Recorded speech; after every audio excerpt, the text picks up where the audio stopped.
we've got to get to that big breaking news out of the Supreme Court, announcing just within the last hour it will consider the fate of Obamacare once again. NBC's Pete Williams has gotten live for us outside the Supreme Court. Pete, what's going on here? And talk about the timing, which is critical.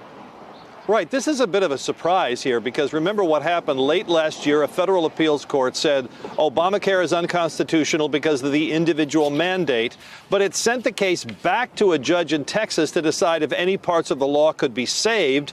A number of states, led by California, urged the Supreme Court to take it on a fast track and hear the case this term.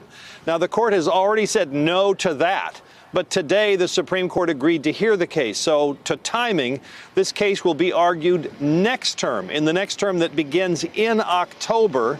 But it seems unlikely that the court will be argued before the election. So it means Obamacare will be with us for at least another year, year and a half. No decision from the Supreme Court on it. They're not going to hear the case until the fall. They're not going to decide it until perhaps June of 2021. And of course, the question here is the individual mandate unconstitutional? The court has upheld it as a matter of taxing policy, but then the Congress set the tax at zero. So Texas and a number of red states said, well, it's not a tax anymore, so you have to get rid of it. Pete Williams live outside the Supreme Court. This essentially, Pete, right, taking this off the table, it sounds like, for the 2020 election, which had been an open question, at least until this morning. Pete Williams, thank you much. Appreciate it. Thank you for checking out our YouTube channel.